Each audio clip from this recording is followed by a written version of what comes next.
du cercle Binabi. Je m'appelle Sarah Maïmouna et ce soir avec Gladys, on sera vos modératrices pour cette conférence qui a pour thème la représentation des afrodescendants dans les médias et dans l'espace public. Alors dans un premier temps, on aura 3 intervenants qui vont chacun nous apporter leurs expertises sur le sujet. Ensuite, on aura une partie qui sera consacrée à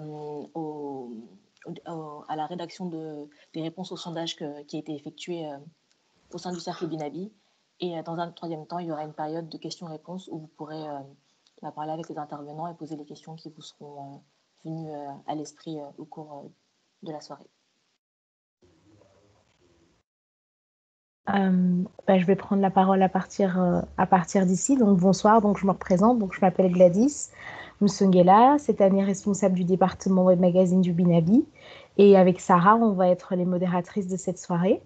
Et on va tout de suite se lancer dans le vif du sujet avec les présentations de nos différents intervenants qui nous font le plaisir vraiment de participer à cette conférence qui nous tenait tant à cœur. Et on va tout de suite commencer en fait avec une intervention de Madame Salwa Boujour qui va en fait nous parler des raisons pour lesquelles la diversité dans les médias est importante. Salwa, je te laisse la parole. Bien, merci beaucoup Gladys pour cette présentation. Merci à Sarah aussi et merci au Binabi d'avoir pensé à moi pour cette conférence. Je suis super heureuse d'être ici. Et voilà, j'espère que mon propos sera clair et intelligible et je suis contente de pouvoir le mettre à disposition des membres du Binabi. Alors déjà, avant d'entrer dans le vif du sujet, je propose déjà qu'on se pose la question de savoir ce qu'est la diversité, parce qu'aujourd'hui, en 2021, la diversité, c'est un petit peu un label, en fait. Moi, j'appelle ça la diversité de gommette verte, parce qu'il faut savoir aujourd'hui que dans certaines entreprises, globalement, pas spécifiquement au milieu médiatique, on donne parfois des subsides à des entreprises qui affirment avoir une politique de diversité. Donc, c'est quoi la diversité? Est-ce que la diversité, c'est avoir une parité homme-femme? Est-ce que la diversité, c'est avoir suffisamment de représentativité et de différence au niveau ethnique et racial? Est-ce que la diversité, c'est donner l'accès à des personnes qui sont à mobilité réduite, par exemple? Donc, moi, j'invite vraiment aujourd'hui toutes les personnes qui sont présentes à se poser la question de ce qu'est la diversité. Et moi, j'ai une définition propre qui est de la diversité, c'est que peu importe en fait le concept et le nom qu'on a envie de mettre derrière, c'est que l'idée c'est d'être le plus inclusif possible, au maximum. J'ai pas envie d'énumérer, j'ai pas envie de faire une liste en disant voilà, il faut des femmes, il faut des personnes handicapées, il faut des personnes trans, il faut des personnes issues de la communauté LGBTQ, il faut des personnes noires, etc. J'ai pas envie de faire une liste, mais l'idée c'est que tout le monde puisse avoir sa place. Et ce n'est pas le cas dans les médias. Donc, ce qu'il faut savoir, c'est qu'au niveau des rédactions en chef, il y a une mauvaise compréhension en fait, de ce qu'est la diversité. Alors, soit on va faire un focus sur la parité homme-femme, soit on va faire un focus sur les différences raciales et ethniques. Et par exemple, pour vous apporter une anecdote personnelle, un jour, il y a un rédacteur en chef qui m'a dit mais s'il y a de la diversité dans tel média, parce que je lui faisais justement remarquer que dans X média, il n'y avait pas du tout de diversité, alors que c'était un média relativement récent. Il m'a dit mais s'il y a une telle qui est à moitié espagnole. Donc, est-ce qu'aujourd'hui, être une femme blanche avec des origines espagnoles, c'est suffisant pour dire qu'on fait partie de la diversité? Je ne sais pas. Je ne sais pas. Je me pose la question et je vous pose la question. Donc, on va peut-être y réfléchir ensemble aujourd'hui. Mais voilà. En tout cas, je pense que c'est pas suffisant de dire qu'un média est inclusif parce que une femme parmi je ne sais combien de personnes qui travaillent dans un média a une grand-mère qui a des origines méditerranéennes. Et donc aujourd'hui, la diversité elle est quasi inexistante dans le monde médiatique belge, en tout cas mainstream, hein, donc les médias traditionnels. Et les différentes institutions, comme les universités, comme l'Association des journalistes professionnels, établissent à chaque fois, je ne sais plus quel est l'intervalle, mais en tout cas, ils établissent un profil en fait du journaliste type. Pour parler en tout cas de la profession de journaliste, hein, parce qu'une organisation médiatique, c'est évidemment large. Il y a plein de départements différents. Il y a le marketing, il y a les communicants. Et de toute façon, il n'y a pas de diversité même au niveau du marketing et des communicants, etc. Mais en tout cas, le profil du journaliste type, c'est un homme blanc de plus de 50 ans s'estime se positionner plutôt à gauche sur l'échiquier politique et qui est soit d'origine belge ou qui a en tout cas l'un des deux parents ou les deux parents qui sont d'origine européenne. Donc ça, c'est le profil type. Et ce qu'il faut savoir aussi, c'est que dans les rédactions, les postes décisionnels ne sont occupés que par des hommes blancs, justement, de ce type-là, donc des hommes blancs. Même les femmes, en fait, ont difficilement accès. Et quand on fait remarquer au rédacteur en chef que l'inexistence en fait des femmes au poste décisionnel, on nous énumère à chaque fois 3 personnes en nous disant oui, mais il y a quand même eu Béatrice Delvaux, il y a Stéphanie Meyer chez BX1, mais ça fait quand même 2 ou 3 personnes sur toute l'histoire du monde médiatique belge et ça fait pas beaucoup, quoi. Donc à un moment donné, je pense qu'il faut quand même voir la vérité en face. Donc ça, c'est pour mettre un petit peu le contexte. Et pour répondre à la question qui est pourquoi est-ce que c'est important d'avoir un espace médiatique qui soit diversifié. Donc, parfois, je vais loucher un petit peu parce que j'ai mes notes juste à côté. Mais pour répondre à cette question-là, c'est la première des raisons qui semble la plus logique, c'est que déjà, tout le monde doit pouvoir avoir accès à cette profession-là. À partir du moment où on effectue des études, où on investit 3 ans ou 5 ans, même parfois plus de notre vie pour avoir un diplôme et qu'en arrivant sur le marché de l'emploi, on nous refuse l'accès, il y a un gros problème. Donc, tout le monde devrait pouvoir accéder aux emplois dans les organisations médiatiques et avoir une entreprise diversifiée, quelle qu'elle soit, ça permet d'avoir une vision du monde, une vision de travail et une culture d'entreprise qui ne soit pas homogène. Parce qu'aujourd'hui, le monde médiatique, il est homogène. La manière de traiter l'information, elle est homogène. Alors, on voit quelques médias qui essayent de se démarquer, qui apportent un souffle féministe et qui essaient de mettre des sujets différents sur la table. Mais ce n'est pas suffisant. C'est pas suffisant. Et donc voilà, l'intérêt d'avoir une salle de rédaction diversifiée, c'est d'avoir des points de vue qui soient multiples, d'avoir des personnes qui viennent enrichir un espace avec des backgrounds qui soient différents, avec des personnes qui parlent différentes langues, avec des personnes qui sont issues de milieux différents. Et ça permet aussi l'accès à des milieux, à des espaces en fait différents, même d'un point de vue démographique et géographique. Peut-être l'accès à certains quartiers populaires, l'accès à certaines personnes populaires qui sont connues dans certains milieux et qui n'ont peut-être pas envie de collaborer avec les médias traditionnels parce qu'elles ne se sentent pas du tout représentées et que la manière dont la communauté de cette personne est décrite est faite de manière négative. Parfois, quand on est une personne journaliste, on peut aussi manquer de contact cruellement pour certains sujets. Le bête exemple que je peux donner et qui a été cité sur les réseaux sociaux récemment, c'est donc quand le média BX1 a fait son mea culpa, par exemple, qu'ils ont expliqué qu'en fait, ils ne s'étaient pas rendu compte que l'un des prédicateurs les plus connus de la communauté musulmane était décédé, en fait. Et du coup, c'est des informations. Donc, on est un média bruxellois et on passe à côté de ce genre d'informations. Si la rédaction n'est pas diversifiée, tu peux difficilement accéder à ce genre d'informations et puis tu peux peut-être aussi difficilement accéder à l'entourage, par exemple, de ce prédicateur ou à des personnes qui évoluent avec lui.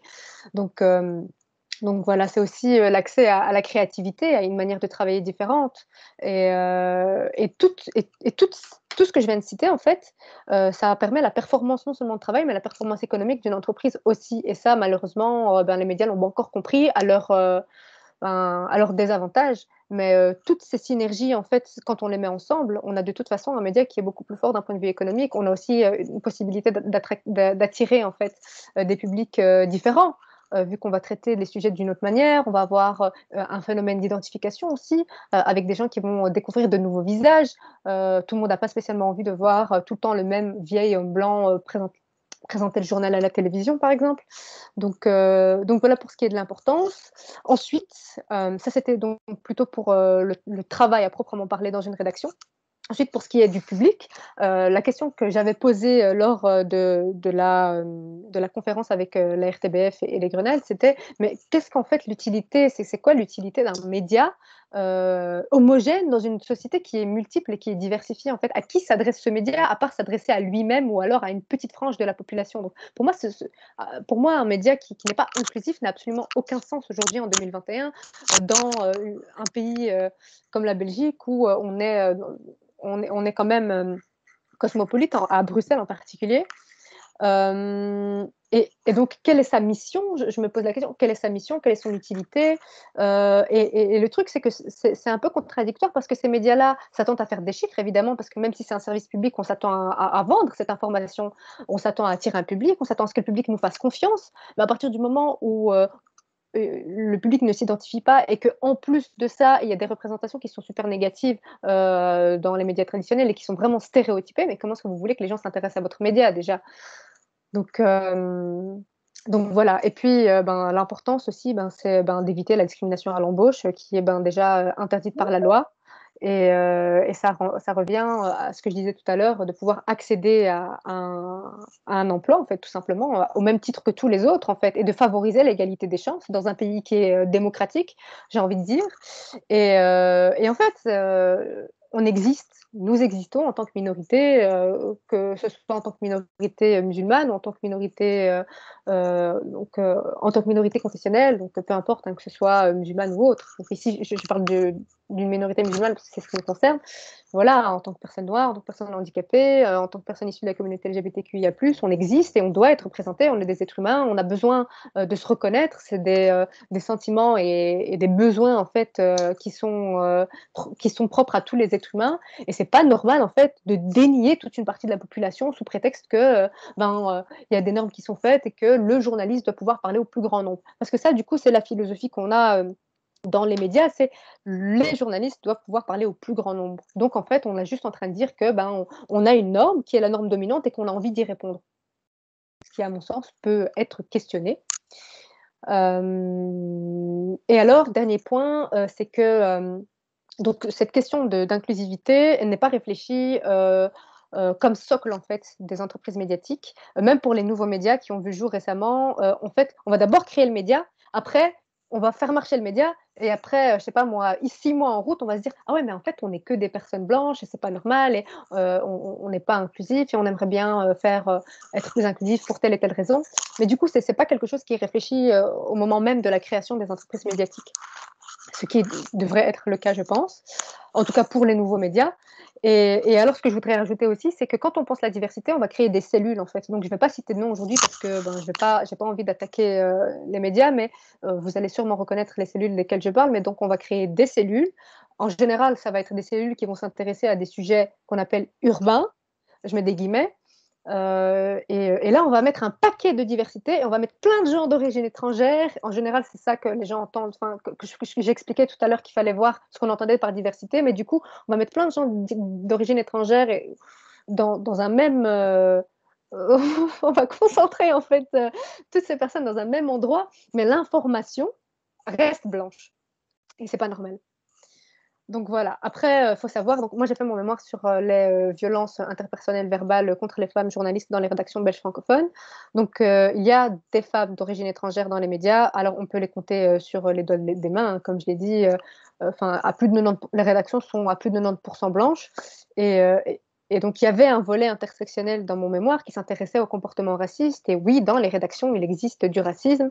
Quand tu es une personne asiatique, bon, aujourd'hui, j'ai pas envie de m'exprimer, j'ai pas envie de confisquer la parole et de m'exprimer à la place des personnes qui sont concernées, mais je vais quand même donner des exemples pour essayer de visibiliser ces thématiques qui sont importantes. Mais par exemple, il y a des journalistes asiatiques qui disaient, voilà, il y a un tel qui m'appelle Ching Chang Chung, je suis désolée, c'est pas normal.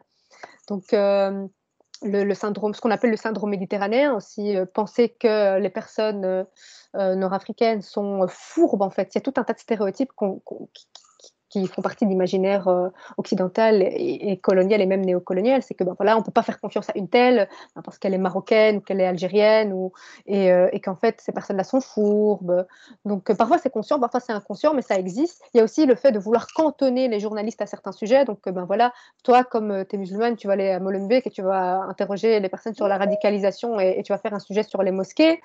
Ça non plus c'est pas normal. Ou je sais pas, qu'est-ce que je peux donner d'autres comme exemple, mais voilà, donc ah oui, toi tu vas faire des trucs sur je sais pas moi, sur la culture et la musique parce que tu es noir. Ben non, on peut être une personne musulmane, on peut être une personne noire, on peut être une personne asiatique et vouloir traiter des sujets qui ne concernent pas spécialement la communauté de laquelle on est issu. Donc voilà, pour la question de l'importance d'avoir un monde médiatique qui soit inclusif.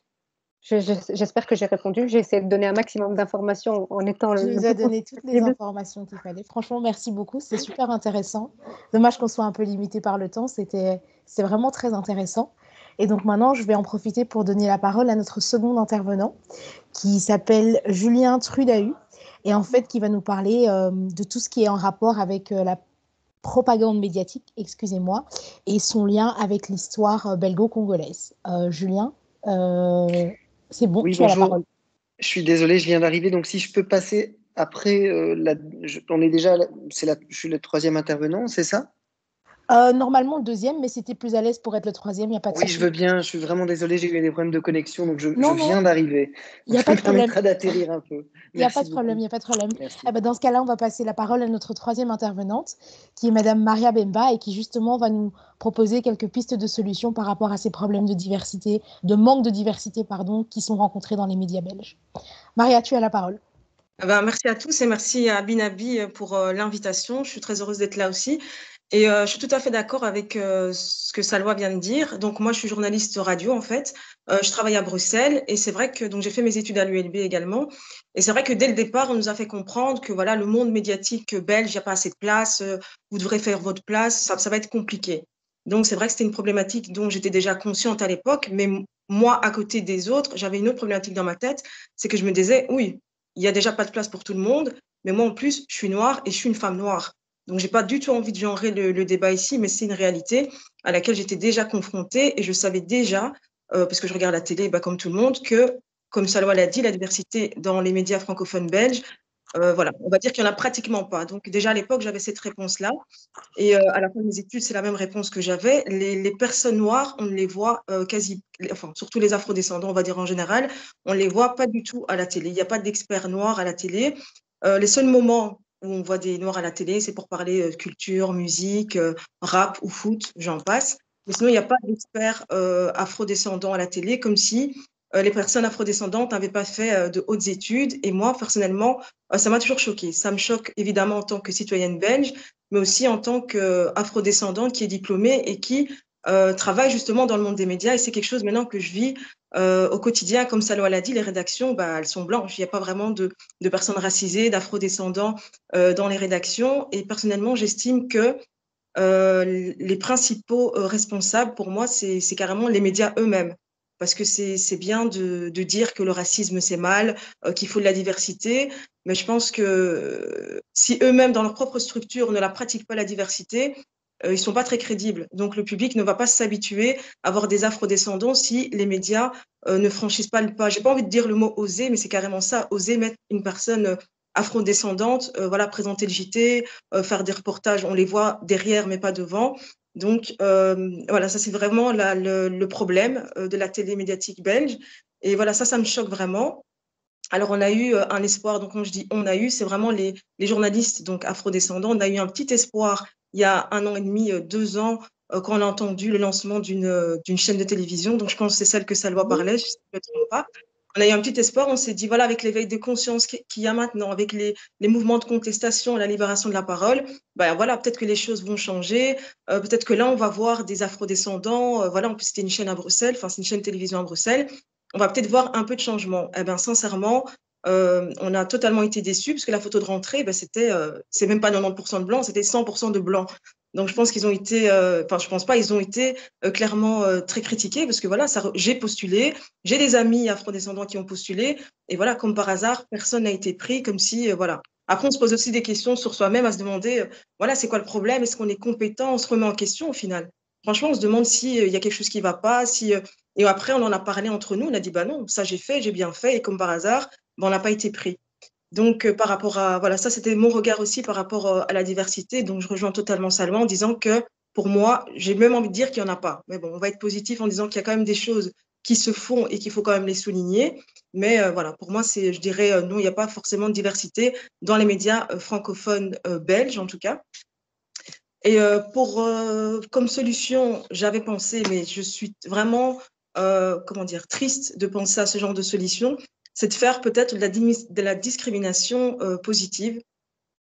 On en est là aujourd'hui à faire des quotas, comme on fait dans les films américains, comme on a fait ici en politique belge, c'est-à-dire pour qu'il y ait de la parité donc entre les hommes et les femmes sur la liste électorale, on a instauré des quotas. Parce qu'on a remarqué que sur ces listes-là, il y avait beaucoup trop d'hommes par rapport aux femmes, alors qu'elles ne sont pas forcément moins compétentes qu'eux. On a instauré des quotas. Donc, je me dis que si on arrive à légaliser ça, enfin, je ne sais pas trop comment ça se passe au niveau des quotas, mais qu'on oblige les médias à mettre un certain pourcentage d'afrodescendants au sein de leur structure, peut-être que ça fera changer les choses, parce que pour l'instant, personnellement, on n'y est pas du tout.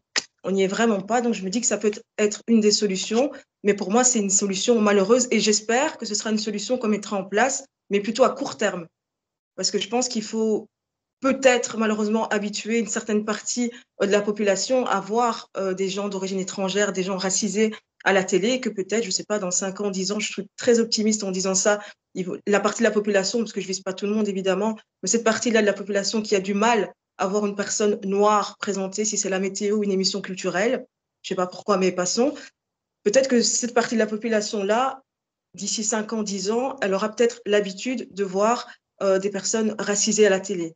Donc, passer par des quotas, c'est peut-être une solution, malheureusement. Et voilà, oui, je voulais dire aussi que c'est aux médias, justement, d'éduquer, je ne sais pas si je peux dire ça, mais d'habituer le public. Ce qui est discuté sur la place publique, c'est ce que les gens voient à la télé. C'est ce qu'ils ont l'habitude de voir tous les jours au quotidien. Et s'ils ne voient pas, ben on est là. S'ils ne nous voient pas, nous, ben ils auront du mal à accepter quelque chose qu'ils ne voient pas, tout simplement. Donc, je pense que les grands responsables pour moi, ce sont clairement les médias, même si j'en fais partie, je travaille là-dedans, mais c'est quelque chose que je vois et que je ne cautionne absolument pas. Je peux peut-être parler 2 secondes d'une anecdote. Donc, moi, je travaille donc dans une radio et voilà, dans le cadre de mon travail, je suis amenée à faire des interviews, donc que ce soit des politiques ou de simples citoyens. Et il y a quelques mois, j'ai dû interviewer un ministre fédéral à l'époque. Je pense qu'il avait juste mon nom, mais il ne savait pas trop qui allait l'interviewer. Et j'ai vu, quand il est arrivé, c'était pas forcément un regard négatif, pas du tout, mais c'était un regard plus d'étonnement. Voilà, parce que déjà, je suis plus jeune, je suis noire, je suis une femme, et je sais qu'il s'est dit, oula, c'est elle qui va faire mon interview. Donc, il est parti par des a priori, parce que voilà, il n'a pas l'habitude. Et moi, je l'ai pas mal pris, parce que je me suis dit, bon, je comprends ce regard-là. Il n'a pas l'habitude de voir, malheureusement, des journalistes afrodescendantes faire des interviews comme ça. Mais voilà, ça s'est très bien passé. Il était content. Il m'a même remercié et tout ça. Mais c'est pour dire que sans ça, ce n'était pas venu dans cette radio où je travaille. On ne l'a certainement jamais rencontré. Et maintenant, chaque fois qu'il vient, il me salue et tout ça. Mais c'est bête. Mais c'est comme ça. Donc, une des solutions, donc, ce serait effectivement donc, d'instaurer donc, ces discriminations positives, et je répète, à court terme. Et une autre, ce serait peut-être de créer son propre média. Il y a beaucoup de médias maintenant qui se créent un peu sur le net, et je trouve que c'est une bonne chose. Je ne sais pas forcément si ça a la même résonance qu'une chaîne de télé ou radio, mais ça peut effectivement être une solution, parce que là, la personne aura la possibilité de faire valoir son travail, de montrer ce qu'elle vaut, de choisir son équipe, de parler surtout des sujets qu'elle veut aborder, parce qu'on n'a pas forcément la même sensibilité que les autres journalistes. Donc, chacun a sa sensibilité. Donc, je pense qu'en créant son propre média, voilà, ça peut donner une belle vague de résonance. Maintenant, c'est pas si facile. Je pense pas que créer son média, on se réveille pas un jour en disant oui, voilà, parce que j'ai envie de me faire voir, j'ai envie de montrer ma voix, je vais lancer mon média. Non, il y a certaines contraintes. La plus importante, c'est les finances. Tout simplement, il faut de l'argent. Je pense pas que ce soit aussi simple de débloquer une somme d'argent pour lancer son média. Et puis, il y a aussi des contraintes techniques. On est dans un pays démocratique, il y a des lois, il y a des quotas à respecter, il y a voilà, c'est déontologie, il y a de la déontologie derrière, donc c'est pas si simple de créer son média, mais ça peut effectivement être une solution. Par contre, l'idée de créer des médias communautaires, pour moi, parce qu'on m'avait demandé si lancer un média communautaire, ça pourrait être une solution. Par rapport au problème de la diversité, moi, je dirais non. Mais c'est juste mon avis, je dirais non. Même si les médias communautaires sont importants, parce qu'encore une fois, un journaliste n'est pas un autre, les sensibilités ne sont pas les mêmes. Et bien sûr, il faut des médias communautaires, parce que justement, dans les médias traditionnels, on n'aborde pas certains sujets que les médias communautaires pourraient aborder.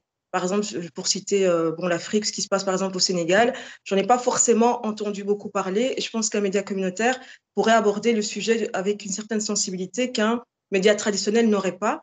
Donc, il y a l'importance des médias communautaires, mais moi, je ne veux pas, en tout cas, je n'espère pas que ce soit la solution pour le manque de diversité. On n'a pas envie d'être dans des cases, on n'a pas envie d'être à part, on veut faire partie de la société. Moi, je suis belge, je suis née ici, donc j'ai envie de faire partie de cette société, mais je ne me retrouve pas. Quand je regarde la télé, je ne me retrouve pas, cette télé ne me représente pas, et j'en suis vraiment désolée, et j'espère que ça changera, mais je ne pense pas que c'est en créant des communautaires, en se mettant à côté de la société, que ça puisse être, personnellement, je ne pense pas que ça puisse être la solution.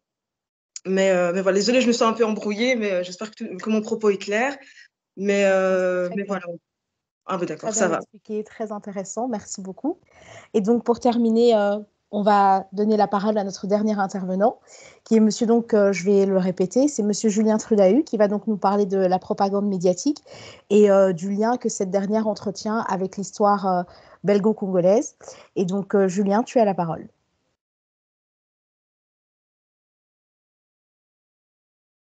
On ne t'entend pas, donc il faudrait que tu actives ton micro, s'il te plaît.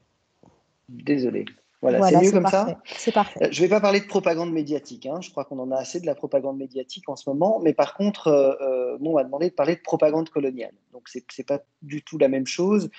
Propagande coloniale comme source de déséquilibre et d'invisibilité, mais surtout de regard sur l'autre. Alors, j'avais préparé un petit PowerPoint, mais tant pis, je vais vous le faire à l'oral. Donc, il faut se souvenir que la colonisation a très fortement dirigé et biaisé le regard que les Belges ont sur l'autre, c'est-à-dire les personnes racisées. Et elle a utilisé en fait tous les canaux disponibles immédiatement. Donc, il faut se souvenir, par exemple, que lors des premières expositions universelles, notamment celle de Tervuren en 1897, où vous le savez sûrement, des Congolais ont été, et des Congolaises ont été exposés au nombre de 250. Il y en a même qui sont morts de froid, puisque cet été-là, il a fait très très froid. Enfin, ils sont morts des suites d'une pneumonie, mais je pense que ça, vous connaissez certainement l'histoire. Et donc, ces expos universels ont utilisé, par exemple, très très rapidement, en 1897, le cinéma. Le cinéma, il est né quelques années avant. Et donc, le pouvoir colonial, que ce soit le pouvoir royal, mais aussi plus tard le ministère des colonies, va utiliser directement ce qui est disponible. Donc, on commence évidemment avec la presse. On va poursuivre avec le cinéma. Les premiers essais vont avoir lieu à la fin du 19e. Et pour vous donner un autre exemple, l'ancêtre de la RTBF, aujourd'hui RTBF, qui s'appelait l'Institut national de radiodiffusion belge, a été créé, les premiers essais radio publics ont été créés en 1922 et ils ont été créés au 34 rue de Stassard, qui existe d'ailleurs toujours. Le 34 rue de Stassard, c'était un immeuble qui abritait l'ensemble des associations de lobbies coloniaux, donc qui étaient là pour soutenir la colonisation, mentir aux citoyens et aux citoyennes en Belgique. Et donc, ces premiers essais de la radio belge, qui n'avaient rien à voir a priori avec la colonisation, eh bien, ils ont été financés par des entreprises coloniales. Alors, ça ne veut pas dire qu'aujourd'hui, ce sont ces entreprises ou les démembrements de l'économie coloniale qui financent l'RTBF, c'est pas ce que je suis en train de dire, mais qu'il y a un rapport entre ces médias que nous connaissons aujourd'hui, que ce soit la RTBF ou d'ailleurs les médias privés, et la colonisation en Belgique. Alors, qu'est-ce qu'on a présenté aux Belges pendant plus de 100 ans et même au-delà de l'indépendance et des indépendances des territoires colonisés que sont le Congo, le Rwanda et le Burundi? Eh bien, on a présenté évidemment des images déséquilibrées, des images racistes, des images qui sont absolument, oui, déséquilibrées et surtout, il faut se remettre dans ce contexte, si on doit se remettre dans un contexte, c'est celui-ci. C'est-à-dire qu'il faut imaginer que la majeure partie des Belges va dans les mines, on travaille plus de 40 heures par semaine à cette époque-là, et que l'Afrique, c'est très très loin. Les Congolais, Congolaises, Burundais, Burundaises et Rwandais, Rwandaises, ce sont des gens qu'on ne croise pas dans les rues. La présence noire, l'immigration africaine en Belgique, elle est quasi nulle. Et donc, il faut s'imaginer que ces images qui ont circulé de la propagande coloniale, elles ont frappé les Belges et surtout, ils ont pris ça pour une réalité qui n'en était pas une, qui était un vrai mensonge, évidemment. Une réalité qui se retrouve aujourd'hui dans des stéréotypes qu'on entend encore malheureusement trop souvent, stéréotypes racistes qui véhiculent encore l'image des Africains et des Africaines et donc des Afro-descendants vivant en Belgique comme étant des gens perpétuellement en retard. Vous aurez noté que j'étais particulièrement à l'heure ce soir, pourtant je ne suis pas racisé. des Africains, Africaines, en tout cas personnes racisées comme étant détenteurs d'une culture qui ne correspond pas à la nôtre et non compatible à cette culture occidentale qui est en fait une civilisation occidentale qui est surpuissante, qui dépasse celle des autres, donc la négation de la culture de l'autre. Ça passe par des mensonges comme étant ces personnes étant polygames, ces personnes mangeant les siens ou les siennes. Donc un tas de conneries qu'on a entendues pendant plus de 100 ans en Belgique et qui ont été infusées par tous les canaux disponibles. Et ça, j'insiste, non seulement la presse, mais il faut imaginer que c'est aussi l'école qui va enseigner toutes ces bêtises. L'école va intégrer la supériorité de la race blanche et l'infériorité de tous les autres, de toutes les autres, s'il y en a, et il n'y en a pas, on le sait très bien, mais en tout cas la supériorité de l'Occident sur tout le reste du monde jusqu'en 1984. Donc c'est très très tard, c'est bien au-delà de la colonisation et de la fin de la colonisation. Alors, qu'est-ce qu'il en reste? Il en reste que j'ai entendu, j'ai pas eu le plaisir d'entendre ce qu'a dit Salwa, mais c'est ce que disait Maria, c'est ce que j'ai cru comprendre, que Salwa vous rappelait que eh bien, tous les monitorings du CSA, on vient d'en avoir un nouveau ici qui concerne la radio, donc le CSA, je pense que ça vous a été dit, mais c'est l'organe soi-disant de régulation des médias, donc un organe indépendant qui dépend du ministère quand même en Fédération Wallonie-Bruxelles, mais qui est composé de personnes indépendantes, lui-même composé d'ailleurs de personnes au passage très peu diverses, et donc on trouve très peu de personnes racisées au sein du CSA, que ce soit dans ses instances de décision ou dans ses travailleurs et ses travailleuses. Et donc le CSA quand même nous rappelle, via un monitoring que je vous enjoins à aller voir, hein, c'est sur les publications du CSA, csa.be, que en fait il y a une présence des minorités à l'antenne, ce qui est considéré comme les minorités, ce sont des personnes d'origine afrodescendante, qu'elles soient perçues comme étant noires ou arabes, hein, je dis bien perçues, mais aussi les asiatiques, mais aussi les gens perçus comme turcs, mais aussi les gens perçus comme métis, européens de l'Est, roms et autres origines. Alors pourquoi je vous parle de perception? C'est que vous le savez, on n'a pas de statistiques d'origine ethnique, c'est interdit en Belgique, c'est bien tout d'ailleurs le problème, ça on pourra peut-être en discuter lorsqu'on abordera les quotas, mais cette perception donc qu'ont les gens sur les programmes télévisuels, sur la publicité, parce que quand on parle de médias, on parle aussi de publicité, c'est quelque chose de très important, mais aussi, donc c'est la dernière étude qui est sortie lundi dernier, donc le 8 mars, sur la place donc de cette diversité, eh bien on a un déséquilibre extrêmement flagrant. Donc la dernière étude qui s'attache à regarder la perception des des auditeurs et des auditrices de la radio en Belgique, donc toute radio confondue, fait état d'une perception des personnes comme étant perçues noires à hauteur de 20% sur toute l'antenne confondue, des personnes étant perçues comme d'origine arabe, moins de 10%, comme étant perçues comme d'origine asiatique, 3%, turc, 0,12%, métis, 3,42%. Donc vous sentez bien qu'il y a un déséquilibre extraordinairement flagrant. Le déséquilibre s'augmente quand il s'agit d'affiner ce genre de sondage, puisqu'on affine en fonction des personnes qui ont une place journalistique, une personne qui est invitée, etc. Et donc, évidemment, quand on parle d'experts, tout ça s'effondre. Quand on parle de sport, tout ça remonte. Et donc, ça correspond à un stéréotype qui serait cette vérité, ce mythe qui correspond tout à fait aux discours coloniaux, qui voudrait que les Noirs sont plus fortement, ils ont d'ailleurs un don, visiblement, pour le sport, pour la danse, en gros pour des activités qui ne sont pas du tout intellectualisantes. Et c'est bien ça qu'on retrouve dans les monitorings du CSA, c'est que les minorités sont cantonnées à des rôles de subalternes, des rôles pas très importants, d'amuseurs ou d'amuseuses publiques, etc., etc. Et donc, c'est de ça qu'il en reste de la propagande coloniale. Mais tout ça, j'ai envie de vous dire, c'est le reflet aussi du racisme structurel en Belgique, c'est le reflet d'une société qui refuse de prendre à bras-le-corps le racisme, puisque je vous rappelle qu'on n'a qu'une seule loi et elle est extrêmement faible, elle date de 1981, la loi Moureau, qui condamne uniquement l'incitation à la haine raciale, c'est comme ça qu'on condamne le racisme, et donc sans l'incitation, eh bien, on ne peut pas condamner quelqu'un pour racisme en Belgique, ou en tout cas, c'est extrêmement difficile. C'est un pays qui refuse de prendre à bras-le-corps le racisme, puisque nous attendons depuis 25 ans un plan national de lutte contre le racisme qui n'existe toujours pas en Belgique. C'est un pays qui est rappelé à l'ordre par l'ONU et par toutes les instances onusiennes chaque année, par 200 recommandations qui concernent à la fois le racisme mais aussi les discriminations.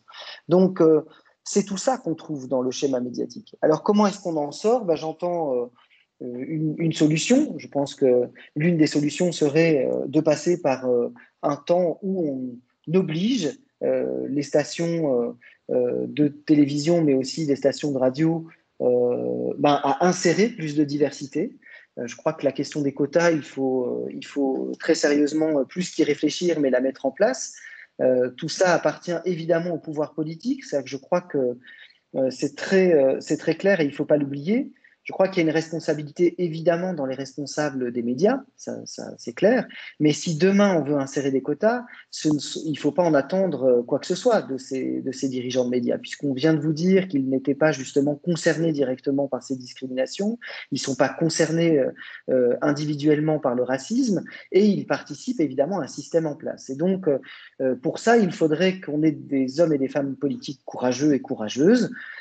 Et je crois qu'ils en manquent très très clairement de courage sur ces questions. Je pense que les quotas doivent être imposés par les hommes et les femmes politiques. Et pour ça, je vous rappelle que les hommes et les femmes politiques, c'est nous qui les élisons, d'une part, mais c'est aussi à nous de leur rappeler que nous existons et qu'ils ne sont que l'émanation de nous, c'est-à-dire citoyens et citoyennes. Et donc, ça prend du temps, c'est assez parfois épuisant de rappeler aux hommes et aux femmes politiques leur rôle et surtout ce qu'on attend d'eux et ce pourquoi on a voté pour eux ou pas.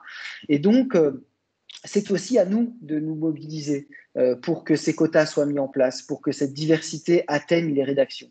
Et donc, j'en viens à la deuxième idée qui, pour moi, est une bonne et une mauvaise idée, celle qui serait de créer son propre média. Pourquoi pas? J'ai aucun problème avec ça. J'écoute parfois Arabelle, même si c'est un média communautaire, ça m'intéresse de comprendre ce qu'il y est dit. J'écoute aussi Radio Sourd en Belgique parce que ça m'intéresse de savoir ce que pensent les communautés hispaniques en Belgique. Mais je pense que si on se retire de ce combat qui est certes, je le répète, fatigant, épuisant, gigantesque face aux gros médias, on ne verra jamais la diversité dans ces médias. Donc, il faut faire bouger les lignes aussi dans ces médias. Je pense qu'il y a déjà des gens qui essayent de faire bouger les lignes.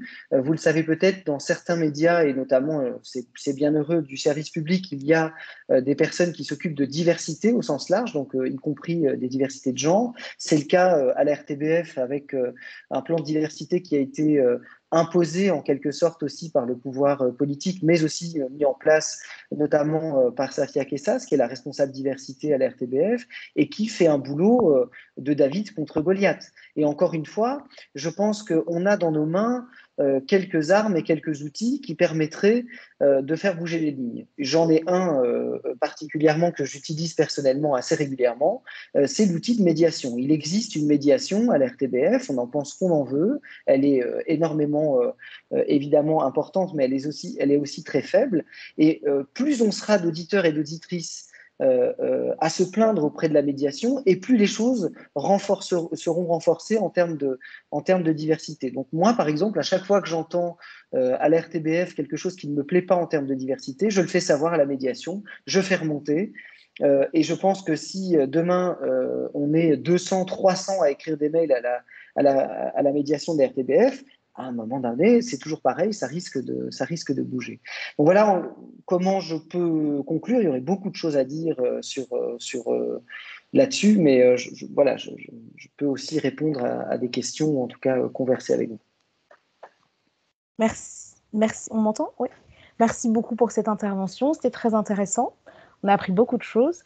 Et je vais maintenant laisser la parole à Sarah, qui va nous dévoiler le résultat du sondage qui a été proposé à nos membres pour que nos intervenants puissent discuter des différentes réponses qui ont été apportées.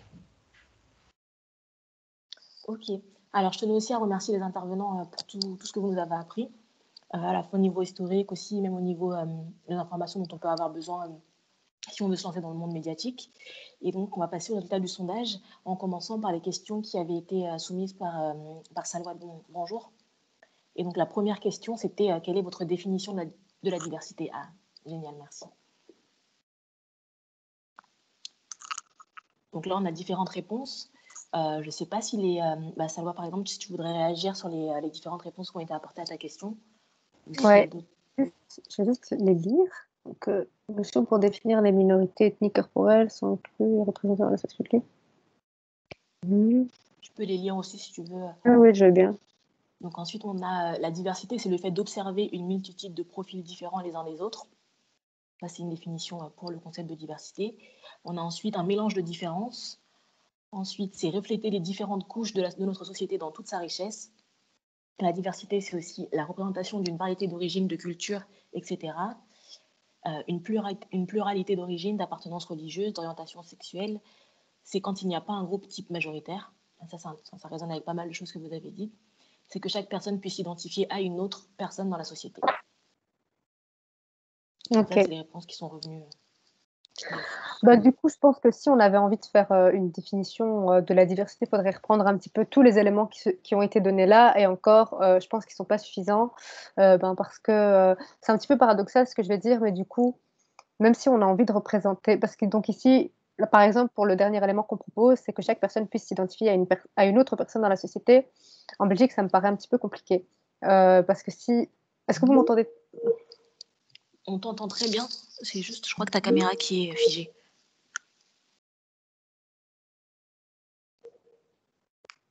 Est-ce que vous m'entendez? On t'entend, de nouveau. Je me suis arrêtée où? Ça a bugué. Ah oui, alors tu disais que justement la dernière réponse, c'est que chaque personne puisse s'identifier à une autre personne dans la société. C'était un petit peu compliqué en Belgique, justement. Oui, parce que donc, par exemple ici, parmi toutes les définitions, il n'y a personne qui mentionne le handicap. Et du coup, déjà, rien que parmi la minorité handicap, il y a une multitude d'handicaps différents. Parmi les personnes afrodescendantes, il y a une multiplicité de types de personnes afrodescendantes. En Belgique, on a je ne sais pas combien de nationalités différentes. Et du coup, ça, c'est des remarques que quand on a une vision très cantonnée, en fait, de ce qu'est la diversité et l'inclusivité, ça, c'est des remarques qu'on m'a fait, par exemple. Un rédacteur en chef me dit oui, mais il y a plus de 150 nationalités, comment on fait pour représenter tout le monde, blablabla.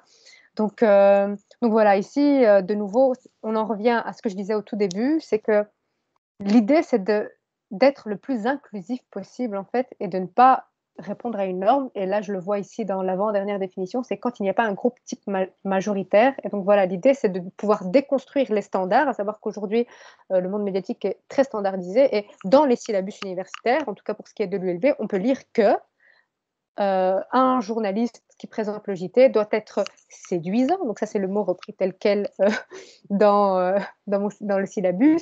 Il doit être habillé d'une certaine manière, il doit être agréable à regarder, il ne doit pas avoir une cicatrice qui va venir déranger l'attention des téléspectateurs et des téléspectatrices. Donc, c'est normé, en fait. Ça doit être une personne blanche et ça doit être le genre idéal. Et quand c'est une femme, ça doit être un top modèle parce qu'en plus, les femmes n'ont pas le droit de vieillir à la télévision. À partir du moment où elles prennent de l'âge, on les vire et on met des plus jeunes à la place.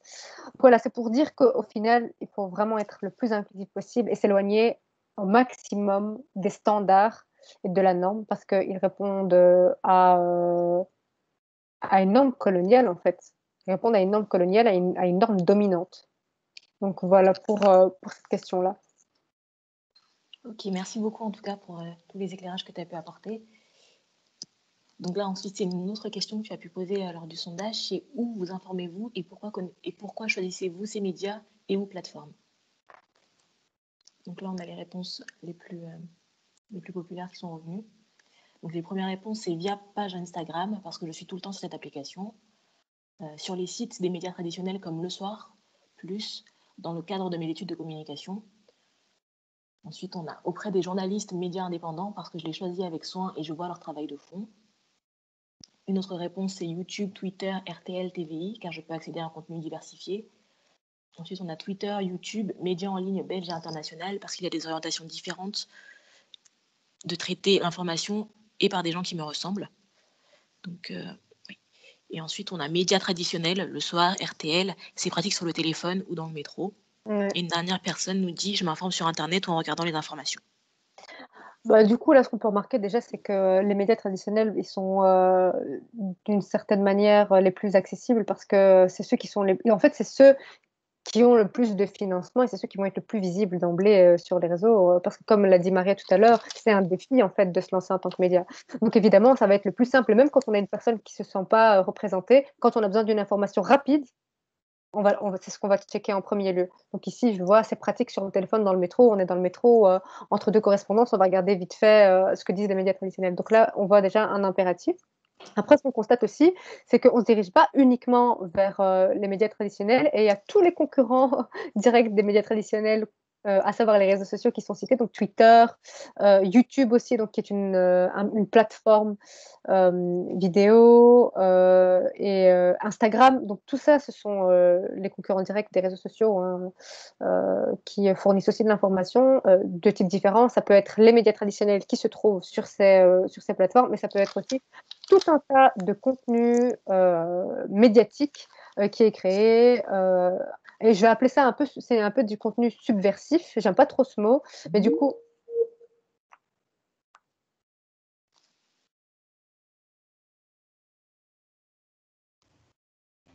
Ah, je crois que sa connexion, elle a bugué. Oui. C'est pas grave. En attendant, peut-être, Julien, est-ce que tu aurais une réaction à nous partager par rapport à la question qui a été posée et aux réponses qui ont été données?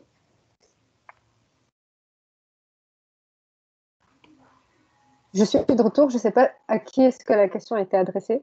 J'ai eu un bug de nouveau avec ma connexion. Gladys, on n'entend pas, il y a ton micro est coupé. Excusez-moi. En fait, tu peux terminer ton propos et ensuite on demandera à Julien d'intervenir s'il a un commentaire à rajouter par rapport à ses réponses. Parfait. Bah, du coup, je disais que on le voit que les gens ont tendance à consommer l'information sur les concurrents directs, donc les réseaux sociaux, et que sur ces plateformes-là, un contenu nouveau en fait a émergé. Donc, ce sont les personnes concernées, donc les personnes minorisées, hein, qui se sont emparées des réseaux sociaux pour se donner une voix qu'elles n'ont pas justement dans les médias traditionnels et pour se visibiliser. Et l'une des solutions, c'est d'avoir une présence sur les réseaux sociaux parce que en tant que femme africaine non noire qui porte un foulard, ben, on n'existe pas dans les médias traditionnels. Vous verrez jamais une femme qui porte le foulard présenter l'information. Vous la verrez pas. Vous la verrez très rarement en tant qu'experte. Et du coup, ben, il y a eu tout un tas de filles qui portent le foulard, et je parle de ça parce que ça m'a permis de m'identifier, en fait, qui ont explosé sur les réseaux sociaux et qui se sont donné leur propre visibilité et leur propre voix sans être censurées, même si on sait que l'algorithme Instagram est très discriminant.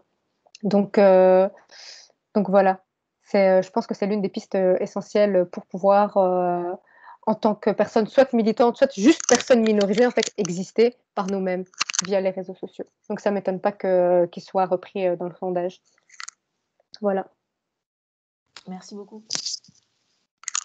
Oui. Et donc, Julien, je ne sais pas si tu avais quelque chose à rajouter par rapport à ces réponses.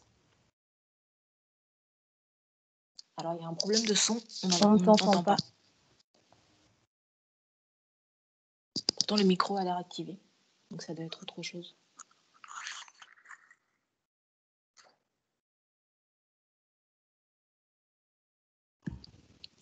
On n'entend toujours pas. Non, on n'entend pas. Bon, show must go on, on passe à Maria.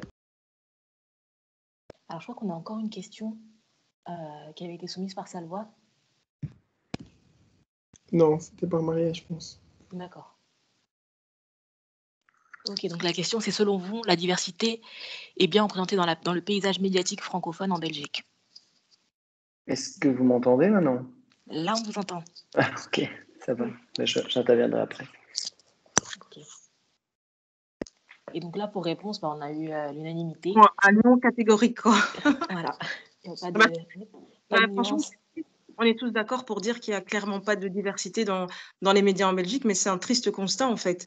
Et on espère franchement qu'en ayant pris la parole avec les éveils de conscience, que les choses vont changer.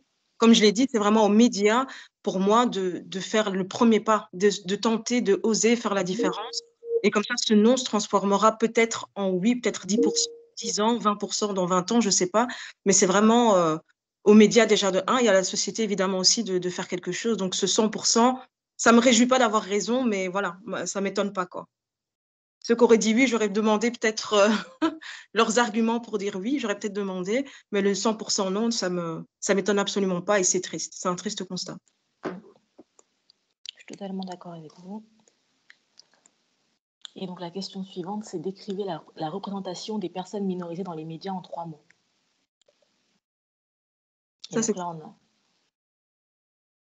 c'était une question qui avait été posée. Du coup, maintenant, je perds un peu le fil parce que j'avais noté que les 3 premières avaient été posées. C'est moi qui avais posé cette question. On peut juste revoir la question parce que du coup, je n'ai pas suivi.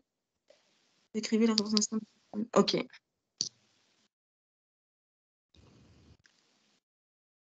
Mais du coup, Maria, je te laisse la parole si tu veux intervenir.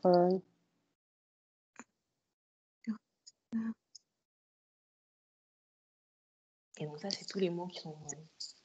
C'est souvent des caractères négatifs, quoi. On voit très bien que les personnes minorées sont vues de manière négative. Je vois ici cliché, token, invisibilisé, surreprésentation, pas représentative, effacée, insuffisante, caricaturale et nécessaire, minimisée, non représentative, faussée.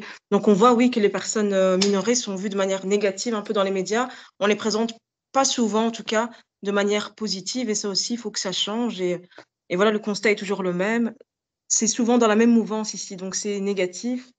Donc, en espérant que les choses vont changer.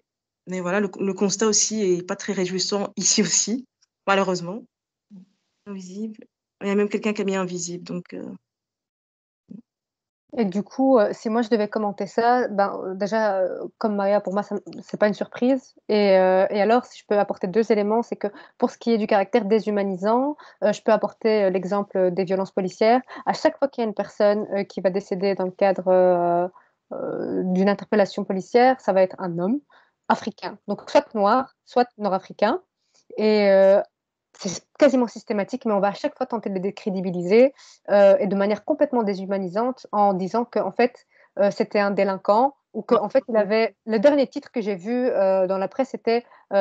donc, c'était un homme algérien qui a été décédé dans une cellule. Et alors, le titre, qui est déjà, il y a une grosse faute déontologique et c'est complètement sensationnaliste, mais c'était donc machin truc a volé une veste à, je sais pas, 199 € chez Superdry. Et donc, on met ça en titre pour dire c'est pour ça qu'il est mort et ça justifie la mort, c'est parce qu'en fait, il a volé une veste. Donc, ça, c'est complètement déshumanisant et ça dévie en fait de la question de base. Et ça, c'est le traitement médiatique qui concerne les personnes minorisées. Si la personne avait été blanche, le titre aurait été complètement différent. Et alors, pour ce qui est de la manière de la manière de représenter les gens de manière je me perds là, je suis fatiguée de la manière de représenter les personnes de manière caricaturale et stéréotypée, moi je vous conseille le livre de Djia Mambou, qui est journaliste belge et qui est donc afrodescendante, qui s'appelle Peau noire, média blanc. Et en fait, elle a fait un recueil et elle a fait une analyse de contenu des médias belges et vous pouvez voir comment est-ce que les personnes vont représenter l'Afrique. Alors déjà, les gens croient que l'Afrique, c'est un pays et ils croient que l'Afrique, c'est...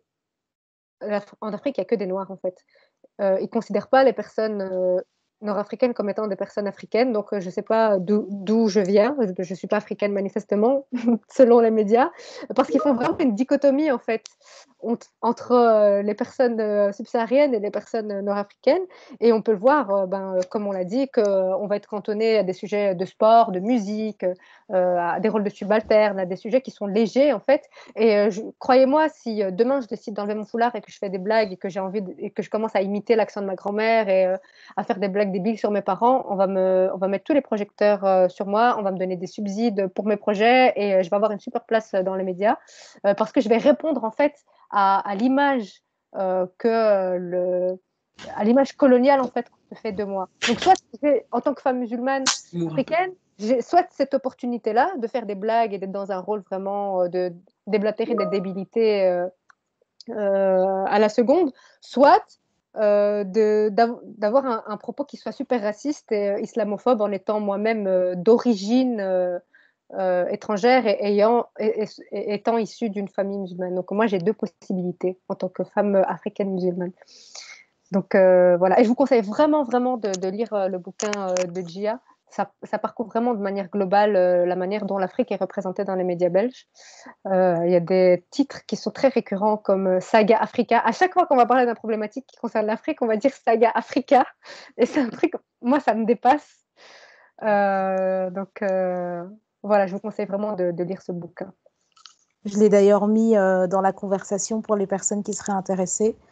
Et c'est médias blancs au pluriel, excusez-moi. Et Julien, est-ce que tu voudrais intervenir par rapport à toutes les réponses qui viennent d'être données?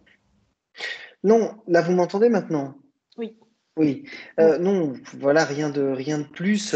Ça ne fait que conforter les études dont je vous parlais tout à l'heure, qui, pour le coup, montrent exactement ce que vous dénoncez.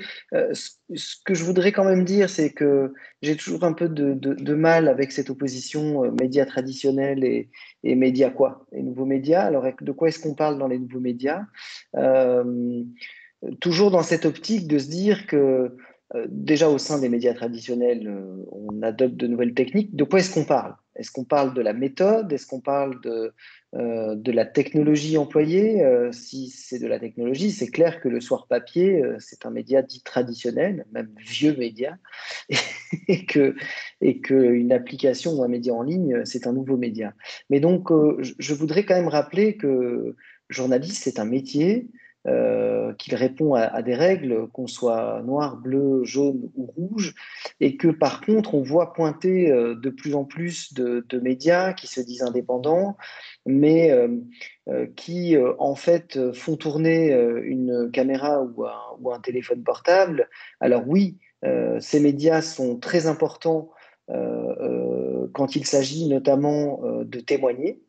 En revanche, je pense qu'il y a dans ce qu'on appelle les nouveaux médias, c'est pas parce qu'on a une chaîne YouTube qu'on devient journaliste, c'est pas parce qu'on a un Instagram qu'on devient journaliste. Donc, ce sont des médias sociaux, ça oui, mais ce ne sont pas des médias en tant que tels.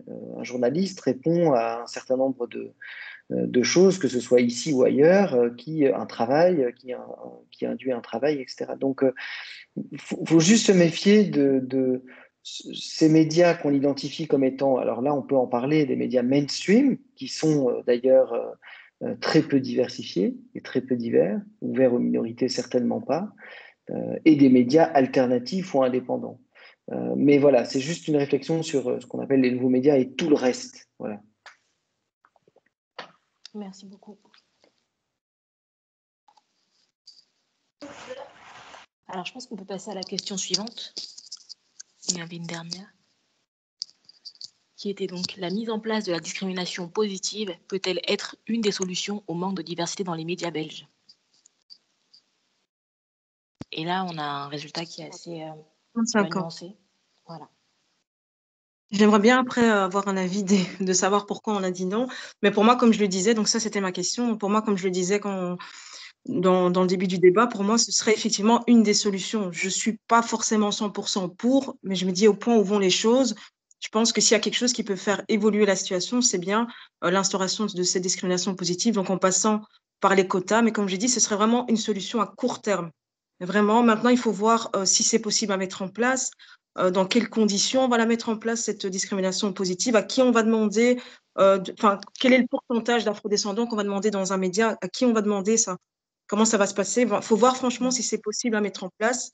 Est-ce que c'est des experts blancs où ils vont inclure des gens issus de la diversité pour prendre ces décisions? Quel est le pourcentage en fait de personnes issues de la diversité qu'on va obliger à mettre dans les médias? Donc il y a quand même même si ça peut être une solution, il y a quand même plein de questions qui restent ouvertes par rapport à ça. Donc, pour moi, c'est la solution, mais je pense pas que ce soit si facile à mettre en place non plus. Donc, je peux comprendre aussi le 50% de non. Après, il faudrait peut-être argumenter, mais je peux comprendre. Si moi je peux réagir sur cette question-là. Donc, comme Maria, je pense que l'une des solutions, ça serait évidemment l'instauration de quotas. Malheureusement, ça c'est l'une des premières étapes parce qu'à un moment donné, il faut forcer la porte. Sinon, ben, il n'y aura pas de changement. Par contre, en fait, l'appellation de discrimination positive, elle est tronquée parce que du coup, elle laisse entendre qu'en fait, on nous fait une faveur en nous donnant l'accès à un emploi, alors que c'est faux. En fait, c'est juste qu'on rehausse un petit peu, on met un petit peu une balance pour l'égalité des chances parce qu'en fait, on n'a pas les mêmes chances et sur la ligne de départ, nous, on est loin derrière. Donc, on a les hommes blancs sur la ligne de départ, puis derrière, les femmes noires, les femmes blanches, pardon, et puis nous, on est tout derrière, donc les femmes noires, les femmes musulmanes, les femmes racisées en général, les personnes handicapées, les personnes issues de la communauté LGBTQIA+, nous, on est tout derrière. Donc, en fait, c'est ce qu'on appelle discrimination positive et qui donne l'impression de nous faire un cadeau, c'est juste, en fait, l'égalité des chances et de nous avancer en fait et de nous mettre un petit peu, d'essayer de nous rapprocher de cette ligne d'arrivée. Et comme Maria, je pense que c'est l'instauration de quotas, ça doit être quelque chose qui doit être vraiment bien réfléchi et qui doit se faire en collaboration avec les personnes concernées, parce qu'autrement on peut tomber dans la sélection de personnes racisée comme elle se fait un petit peu actuellement, c'est-à-dire qu'on va plutôt choisir des personnes qui correspondent à la norme, au standard, et on va choisir des personnes qui jouissent d'un passing, en fait. On va prendre une femme noire, mais la femme noire la moins noire possible, en fait. On va prendre une personne métisse, on va prendre une femme noire qui se lisse les cheveux, on va certainement pas prendre une femme avec une coupe afro ou avec des tresses, on va prendre une femme africaine non noire, donc une femme marocaine ou algérienne ou tunisienne ou n'importe, mais on va pas prendre celle qui porte un foulard sur la tête. On va prendre celle qui ressemble le plus à la norme, donc celle qui est blanche de peau, celle qui a les cheveux lisses, et voilà quoi. Donc on risque de faire des choix comme ça. Ouais, de perpétuer un petit peu toujours ce manque de diversité, comme vous le dites. Voilà. Alors, je crois que pour le sondage, on a terminé et que oui, on peut passer une séance de questions-réponses pour les personnes qui voudraient réagir. Ah, on a déjà... Ok. Juste pour vous expliquer comment ça va se passer, donc vous avez la possibilité de poser votre question à l'oral. Il vous suffit tout simplement de lever la main, je vous donne la parole et puis vous la posez à l'intervenant de votre choix. Et pour les plus timides d'entre vous, n'hésitez pas à poser votre question dans le chat, de dire à qui elle s'adresse pour que je puisse la retransmettre à l'intervenant concerné. Et donc voilà, si on a qui veulent déjà commencer à prendre la parole, franchement, n'hésitez pas, soyez pas timides. Personne ne va vous manger. On attend vos interventions à tous avec impatience. Je peux poser ma question? Vas-y, Arilson. Donc voilà, en tout cas, merci pour vos interventions, elles étaient très enrichissantes. Ce que je voudrais savoir, en fait, c'est par rapport à cette représentation, en fait. Au niveau de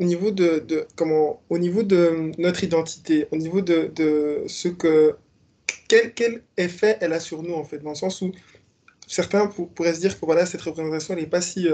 est-ce que c'est un combat qu'on doit vraiment mener? Est-ce qu'on n'a pas des combats plus importants à mener? Et ce que je me demandais, justement, c'est pourquoi c'est si important qu'on ait cette représentation dans les médias traditionnels ici en Belgique ou bien même en France. Et une deuxième question que j'allais poser, c'est justement, parfois on regarde des débats, etc.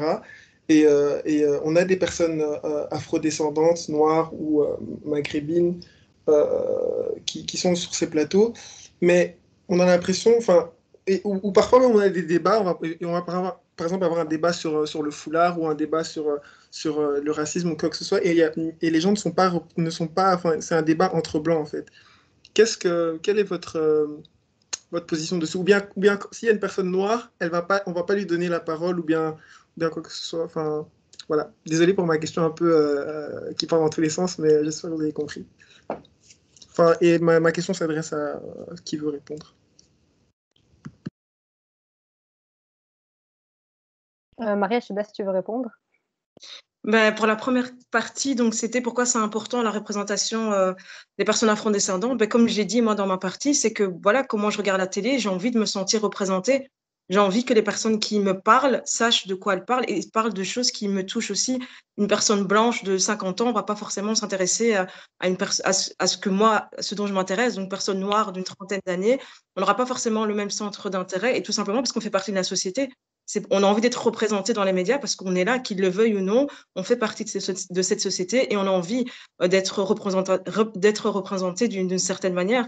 Donc pour moi, c'est tout à fait légitime et c'est pas parce qu'on mène ce combat-là qu'on met tous les autres combats de côté. C'est comme quand on dit, oui, pourquoi tu parles des femmes battues, tu t'intéresses pas aux femmes battues. C'est pas parce qu'on parle des femmes battues qu'on met de côté la minorité des hommes battus. Donc, c'est pas parce qu'on mène ce combat-là on laisse tomber de côté tout ce qui est à côté. Moi, je pense que c'est important. J'en fais pas un combat de militante, mais je pense que c'est important d'être représentée, de regarder la télé, de se dire, ah ben voilà, j'ai une femme noire ou une femme arabe qui présente le JT. Moi, ça me ferait hyper plaisir et c'est la société dans laquelle je veux être. Je veux que la télé soit représentative de la population dans laquelle je vis. Je sors dehors et je regarde la télé, ben, c'est deux mondes différents.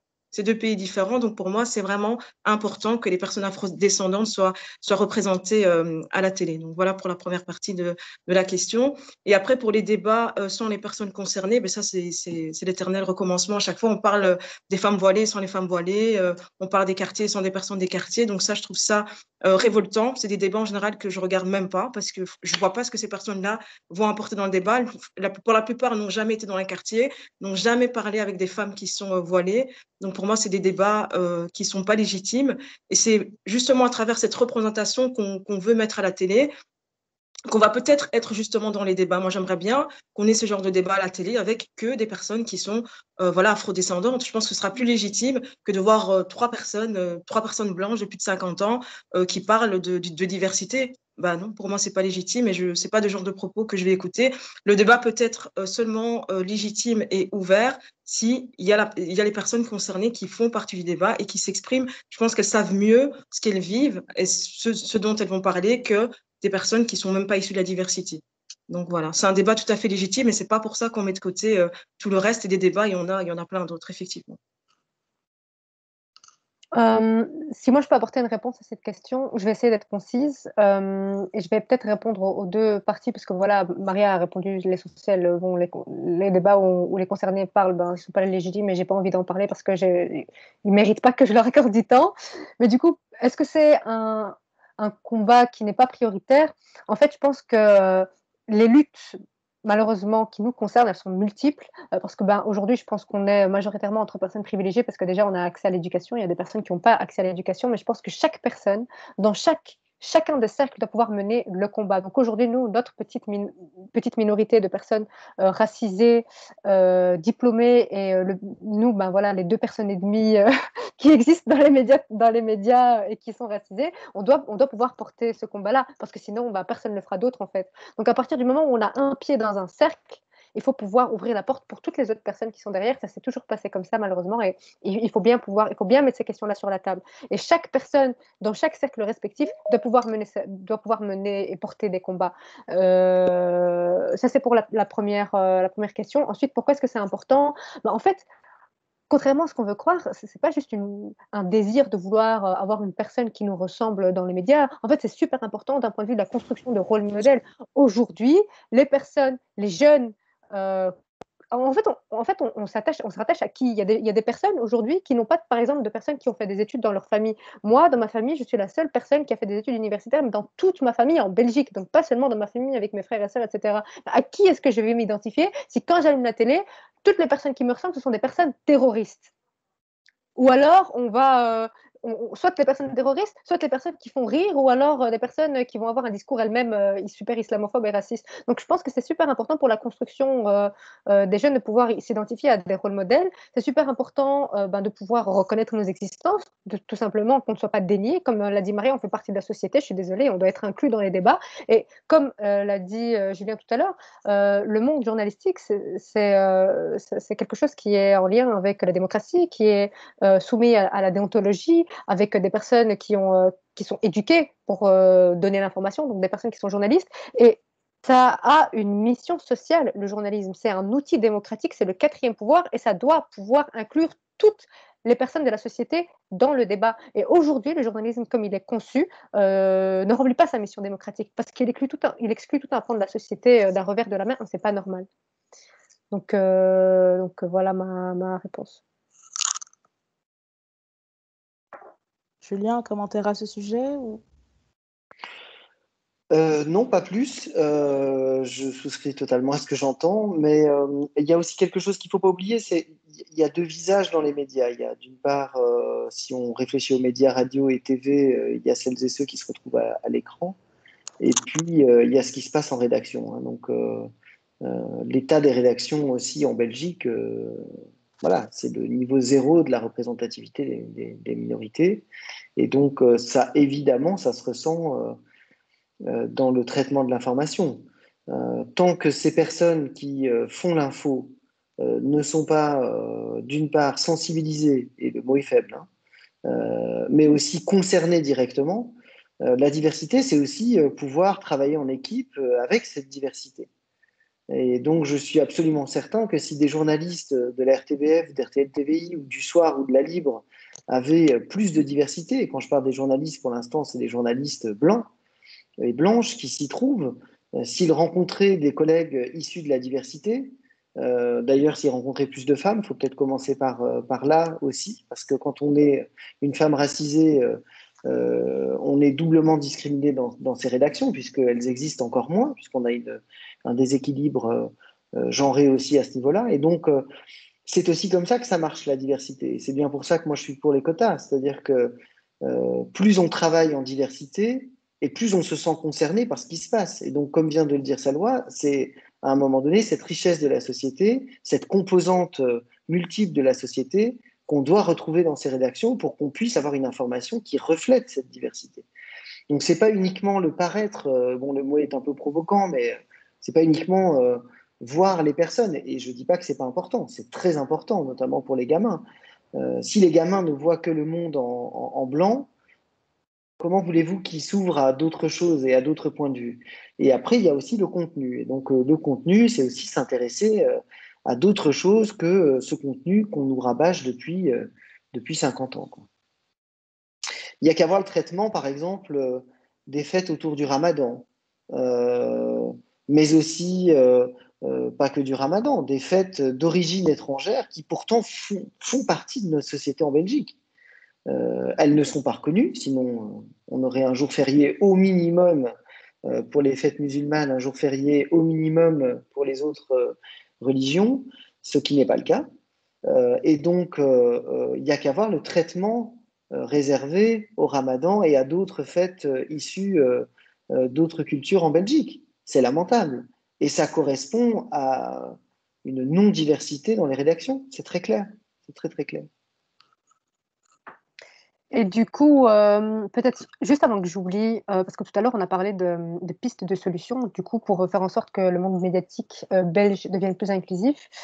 Euh, du coup, récemment, en décembre 2020, j'ai lancé une association en faveur d'un monde médiatique plus inclusif qui s'appelle Media and Diversity in Action, que j'ai cofondée avec 3 autres personnes. Donc, Achaï Sorambali, qui est rédactrice en chef et créatrice du média La Diaspora Chuchote, qui est spécialisée en communication inclusive et en questions afroféministes, avec Sabri Derinos, qui est doctorat à l'Université libre de Bruxelles et qui est expert en questions justement de diversité, d'inclusivité et d'égalité des chances dans le monde médiatique belge depuis plus de 10 ans, qui a collaboré justement avec des institutions comme le CSA, la JP, etc. Et avec Michael Magalhães dos Santos, qui est lui expert en communication et spécialisé sur toutes les questions qui sont en lien avec les communautés LGBTQIA+, et avec les questions de grossophobie. Et donc, c'est une association toute jeune, et donc on est vraiment une petite équipe. Et pour l'instant, on n'a pas encore de subsides et de financement structurel, etc. Mais donc, c'est une association dont les missions sont la visibilisation, justement, des personnes minorisées et aussi leur inclusivité dans le monde médiatique et leur renforcement et leur accompagnement. Et on a plusieurs missions, donc notamment de faire un lien entre ces personnes-là et le monde médiatique belge, mais aussi de mettre donc à l'agenda l'importance d'un monde médiatique qui soit inclusif et qui soit représentatif de la société plurielle dans laquelle on vit et d'assurer justement la place des personnes minorisées dans les médias belges. Ce qu'il faut savoir, c'est que c'est un projet super ambitieux et notre idée n'est pas de se cantonner au rôle des journalistes, à savoir que dans les organisations médiatiques, il n'y a pas que des journalistes, je l'ai dit tout à l'heure, il y a des communicants, il y a des personnes qui travaillent au service marketing, etc. Et notre manière de fonctionner, c'est de créer des ateliers pour justement les personnes qui sont concernées. Donc la première initiative qu'on a lancée récemment, c'est un safe space et des formations pour les femmes journalistes, avec un accès prioritaire évidemment pour les femmes journalistes minorisées. Et alors, justement, la participation à des conférences comme celle-ci, comme celle avec la RTBF et comme plein d'autres, dans des écoles, etc., donc des écoles qui sont liées avec la com, le journalisme, etc., et donc avec toutes les personnes concernées, la mise à l'agenda de l'importance de ce type de débat, quoi. Donc voilà, on a différentes manières de travailler et on agit aussi dans les médias traditionnels en proposant des formations justement aux personnes qui travaillent, aux personnes qui gèrent en fait les médias, donc qui sont à des postes décisionnels, pour rendre leur rédaction plus inclusive. Donc c'est une des pistes de solution. C'est un travail de longue haleine, c'est pas facile tous les jours, mais il y avait une question qui se posait et on a voulu y répondre en fait. Donc c'est fatigant de toujours avoir les mêmes arguments. Donc Maria, tu l'as dit tout à l'heure, tu as postulé à des médias et on n'a pas retenu ta candidature. Et aujourd'hui, quand on s'adresse à ces mêmes médias, ils disent on ne connaît pas de personnes issues de la diversité. C'est pas vrai. Et c'est des arguments en fait qui viennent balayer tout un discours sur lequel on travaille. Et nous, on veut justement que ces arguments-là ne puissent plus exister parce qu'on veut montrer que oui, les personnes travailleuses médias existent et elles sont issues de minorités et elles font un travail exceptionnel. Sachant que, comme tu l'as dit Maria, tu finis par te demander toi-même si tu as des compétences. Et le truc justement qui m'a fait tilter à ce moment-là, c'est que à chaque fois qu'on fait la remarque à un média pour lui dire que sa rédaction n'est pas inclusive, que son organisation n'est pas inclusive, on va nous répondre, on veut bien de la diversité, mais ils doivent être compétents. Donc on part du principe qu'on n'est pas compétent ou qu'on est moins compétent. Et ça, je m'en suis rendu compte quand j'ai fait mon mémoire, parce que même en parlant avec des femmes journalistes, on disait oui, mais on veut bien des journalistes femmes, mais elles doivent être compétentes. Donc on part du principe qu'une femme est moins compétente qu'un homme, et on dit exactement la même chose pour les personnes racisées. En fait, on pense qu'on est moins compétent. Et là, je renvoie au discours de Julien, qui est basé sur des stéréotypes divers.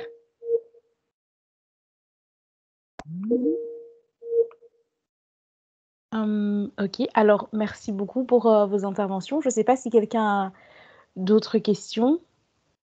N'hésitez vraiment pas. Je vois que Jean a une question. Sorry, je crois que je suis de retour. Ah, excuse-moi, je pensais que tu avais fini. Non, sorry, non, j'ai terminé. Voilà, Okay, je disais juste, je renvoie au discours de Julien sur les stéréotypes et sur la manière dont on est représenté. On est vu comme des personnes qui vont arriver en retard, qui sont fourbes en fonction de notre couleur de peau. Donc, moi, je suis pas noire, on va penser que je suis fourbe, que je suis pas digne de confiance. Ma collègue noire, elle, on va penser qu'elle va arriver en retard, qu'elle est légère, qu'elle est molle. C'est tout un tas en fait de stéréotypes qu'on va accoler aux personnes et qui sont tout à fait liés à l'époque coloniale, quoi. Voilà, j'ai terminé. D'accord, merci. Et je vois que Jean a une question, donc je vais te laisser la parole, Jean. Hello, vous m'entendez? Ouais. Parfait. Bonjour du coup Maria, Salwa. En fait, moi j'aimerais juste intervenir pour un petit peu nuancer. Bon, vous savez que je suis totalement d'accord avec ça, sauf que j'aimerais quand même nuancer quelque chose par rapport à l'importance de la représentativité. En fait, tout dépend au final de la lunette qu'on prend. Là maintenant, j'imagine qu'on parle bien du coup du contexte belge, mais évidemment, si on prend un contexte plus macro, ça n'a pas la même importance. Ça dépend forcément du combat qui est mené. Maintenant, il y a aussi un truc qui a été dit, mais en fait, je voulais rebondir sur ça, mais ça a été dit entre-temps. C'était aussi au niveau, parce qu'il y a des priorités aussi à prendre au niveau même du combat, au niveau de la représentativité, parce qu'une représentativité n'est pas aussi importante qu'une autre. Dans un comité éditorial, évidemment, là, c'est nécessaire d'avoir une certaine représentativité, mais ce qui est plus nécessaire encore, c'est d'avoir une certaine une mixité en termes d'idéologie aussi. C'est-à-dire qu'on ne doit pas non plus tous penser de la même manière, et c'est aussi le problème, parce qu'on pourrait très bien, imaginons, prendre comme je pense que Maria l'a dit plus tôt, prendre des personnes voilà, pour leur phénotype, et au final, tous pensent d'une même manière, tous ont une pensée, imaginons, libérale, très ceci, cela, et on les mettra dans n'importe quel média, et ils diront de toute façon, quoi qu'il arrive, la même chose. En termes de représentation, on pourrait se poser la question, est-ce que ça change véritablement quelque chose? Tu seras peut-être une petite fille noire qui verra une femme noire dans un média, par exemple, Valeurs Actuelles. Imaginons, là, je prends le truc français, et il y en a une d'ailleurs, c'est ça qui est drôle. Est-ce que ça change forcément quelque chose pour ton sentiment de représentation? Alors oui, tu verras une femme noire chez Valeurs Actuelles, mais en termes d'idéologie, en termes de ce qui est partagé, est-ce que c'est nécessairement sain? Alors, et après, du coup, on peut se poser une autre question, une troisième, désolé, je commence à embrouiller. Mais là, on n'a pas ce problème en Belgique, mais prenons la France, par exemple, pour exemple, on doit aussi poser la question de qui finance, mais là, on n'a pas ce problème en Belgique, donc là, ça va, c'est du public. Mais voilà, c'était ça, je voulais juste apporter cette nuance-là. Bon, après, du coup, pour les financements, ça dépend évidemment des médias. Donc, tu as la RTBF qui est le média national et du service public. Donc, là, tu sais d'où vient l'argent. Mais après, ça dépend en fait. Il y a de l'argent qui vient d'un petit peu partout. Il y a des groupes de presse et tout. Donc, bon, ça, c'est la question du financement. Après, pour ce qui est des idéologies, je suis tout à fait d'accord avec toi. Et on peut prendre par exemple l'élection de Kamala Harris. Donc, c'est super. on a enfin une femme noire à un poste auquel on n'aurait jamais imaginé avoir une femme noire, mais est-ce que ces idéologies servent pour autant la cause des personnes afro aux USA? Je ne pense pas. Et donc voilà, c'est comme je l'ai dit au départ, il faut aussi une richesse de point de vue, évidemment. On peut aussi mettre que des Noirs ou que des personnes maghrébines ou que, je sais pas, des personnes handicapées dans une rédaction et qu'elles aient toutes la même idéologie. Donc effectivement, l'idée, c'est que les gens puissent penser différemment. Après, voilà, un média, ça a quand même une ligne éditoriale. Donc, dans un média qui se positionne, on va dire, à droite, en général, il va y avoir des gens qui ont une certaine idéologie et qui vont suivre en fait cette ligne éditoriale. Par exemple, je donne un exemple grossier pour expliquer, mais c'est plus nuancé, il y a plus de subtilité dans la réalité, mais voilà. Je vois qu'il y a une remarque qui a été faite dans le chat par Charles-Henri. Là, on entre dans le débat de ce qu'on considère comme une bonne représentation. Est-ce que tu as envie de plus expliquer ton propos? Attends, je vais regarder la question. C'est pas vraiment une question. Bah, vous m'entendez? Oui, je t'entends, vas-y. En soi, c'est plus pour rebondir sur ce que Jean avait dit. En fait, c'est la femme noire qui est dans Valeurs Actuelles, qui est c'est un journal, il me semble, qui est penchant plutôt extrême droite, il me semble, hein, donc je dis des bêtises. Ouais, même se qualifie pas comme ça, mais on peut se le dire entre guillemets qu'ils sont un peu extrême droite, enfin très très à droite, on va dire. Ok, en soi, comme l'a dit Jean, oui, tu peux voir en soi que tu es représenté, mais en soi, c'est pas une bonne représentation. Kamala Harris, c'est un exemple qui me venait aussi dans la tête. Il y avait aussi l'ancienne porte-parole d'Emmanuel Macron, là j'ai oublié son nom, qui était, concrètement, elle défendait Macron, ce qui était logique vu que c'était son boulot, mais en soi, quand on voit les positions qu'elle pouvait prendre, elle défendait Macron envers et contre tout, en soi, et c'est pas forcément ce qu'on pourrait considérer comme une bonne représentation, malgré que, oui, c'était une femme noire qui était sur le devant de la scène, en fait. Je sais pas si c'est suffisamment clair ce que je dis, mais voilà, quoi.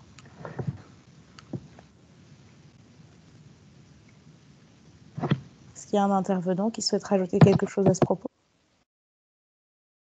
Non. Moi, j'avais une question à titre personnel. Il y a quelques mois, il y a la couverture, je pense que c'était le magazine Le Vif, qui a beaucoup fait parler parce qu'ils avaient fait des blackface en fait sur des personnalités médiatiques belges de différents domaines, et des personnes se sont demandé mais quel était l'intérêt de faire un blackface alors qu'on aurait tout simplement pu prendre des personnes qui sont noires et qui ont excellé dans ce domaine-là. Et moi, j'aimerais savoir si vous pensez sincèrement que s'il y avait véritablement eu une diversité dans la rédaction du Vif, je ne connais pas la rédaction du Vif, je ne saurais pas dire si elle est diverse ou pas, mais je suppose que non. Mais est-ce que vous pensez sincèrement que s'il y avait eu une diversité dans cette rédaction, cette couverture n'aurait pas vu le jour? Personnellement, excuse-moi. Non, vas-y. Je pense qu'il n'aurait pas vu le jour parce que justement, on parlait de sensibilité. On n'a pas forcément la même, comme je disais tantôt, on n'a pas forcément la même sensibilité qu'un homme blanc de 50 ans. Donc, ce qui va me toucher moi ne va pas forcément le toucher lui. Et ça s'explique par des raisons culturelles ou autres, sociales. Mais voilà, je pense que s'il y avait ne fût-ce qu'une personne noire ou une personne arabe dans la rédaction du Vif, elle aurait pu lui dire, je ne pense pas que ce soit une bonne idée de faire le blackface vu l'histoire qu'il y a derrière. Je pense que ça va blesser parce que moi, ça m'a blessé. Je pense que ça va blesser plein de gens, ce blackface. Ils n'ont pas compris, mais je comprends qu'ils ne comprennent pas parce qu'on n'a pas la même sensibilité, donc c'est tout à fait normal. Donc, je pense que s'il y avait ne fût-ce qu'une personne issue de la diversité dans cette rédaction, peut-être qu'il y en a, mais peut-être qu'ils l'ont même pas montré la caricature qu'ils ont faite, mais tout réside dans le problème. C'est ça, c'est exactement ça le problème en fait.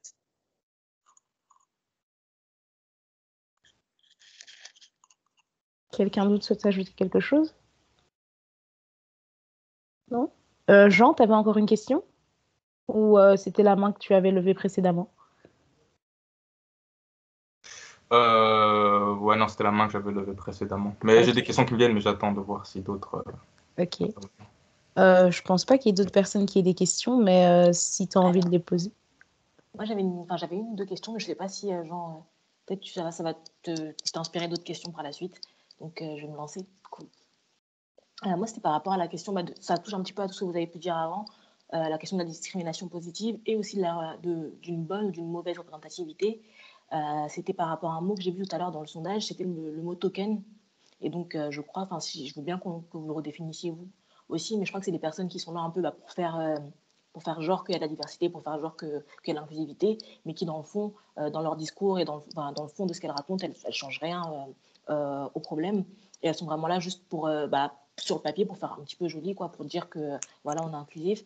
Et j'avais plusieurs questions par rapport à ça. C'est dans un premier temps, je parle pour le cas de la France, par exemple, ces personnes-là, souvent, elles sont si jamais elles ont un discours qui est un petit peu cohérent avec ce qu'elles représentent, elles sont soit souvent la cible d'attaques qui sont déjà super violentes. Comme on dit, elles arrivent dans un milieu qui est majoritairement, moi je préfère le dire carrément, souvent raciste ou structurellement raciste.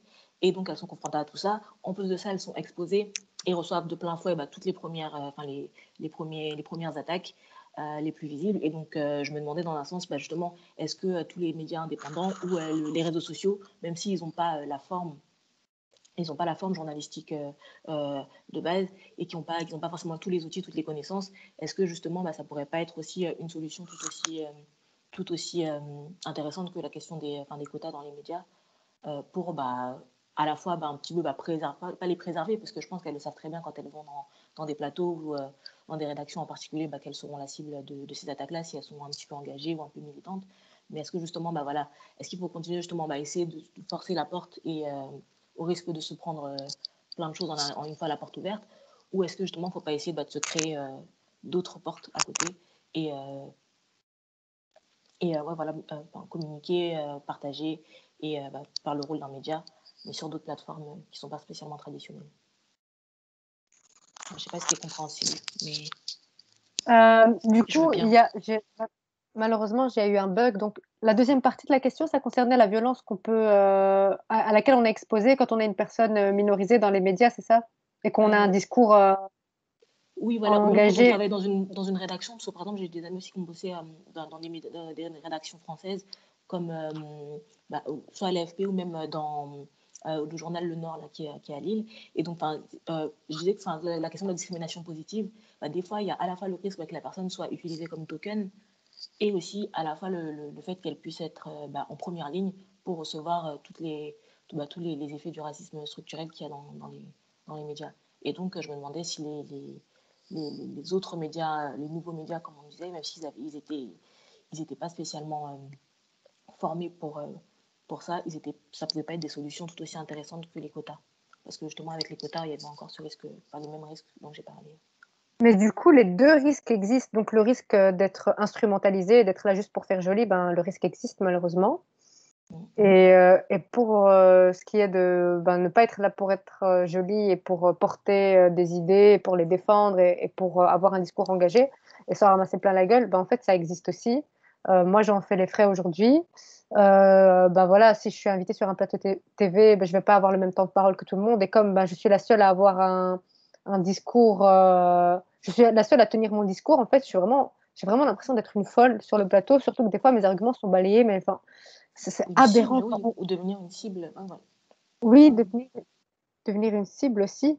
Et le truc, c'est que, en fait, c'est un rôle, c'est pas facile à tenir. Des fois, je suis vraiment fatiguée parce que, en fait, tu te bats contre un système qui est bien ficelé et qui est là pour t'écraser, en fait.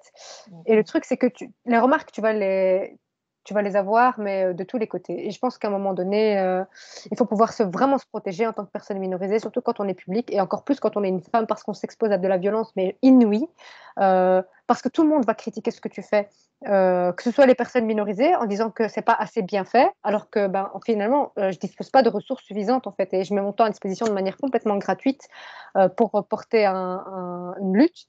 Et d'un autre côté, il y a les personnes qui vont dire, qui vont essayer qui vont tenter en fait de te décrédibiliser et qui font partie de la masse dominante et qui vont te dire que tu fais de la dérive racialiste, de l'islam politique et du communautarisme, et qui vont utiliser tout un tas de mots comme ça, des néologismes pour tenter de te décrédibiliser. Mais en fait, le risque existe. Et moi, ce que je peux préconiser, c'est les safe space, donc de se retrouver entre personnes concernées pour déjà évacuer, pour amoindrir la charge mentale et pour imaginer des solutions ensemble, mais vraiment être dans des cercles où les personnes vont nous comprendre et où on ne va pas être jugé. Pour moi, moi qui modère justement différents safe space, j'en vois clairement les résultats et j'encourage vraiment les personnes concernées à participer à différents safe space parce qu'autrement, on ne survit pas en fait. Les deux risques existent et il n'y a rien à faire. En fait, ça a toujours été comme ça et ça sera toujours comme ça. Quand tu défonces une porte, ben, tu découvres des surprises qui ne sont pas forcément agréables derrière la porte.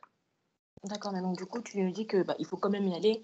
Parce que moi, je me disais, il y avait l'autre solution, c'était de se créer ses propres plateformes, ses propres médias, dits communautaires ou etc. Justement pour produire une information dans des conditions qui soient,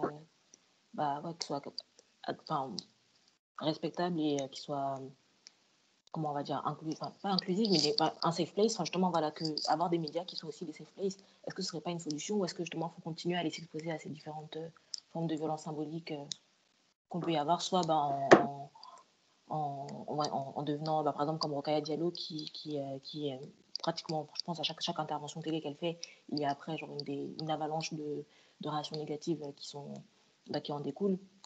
Or que son propos, là, de 3/4 du temps, elle dit ce que la grande majorité des minorités pensent, des minorités,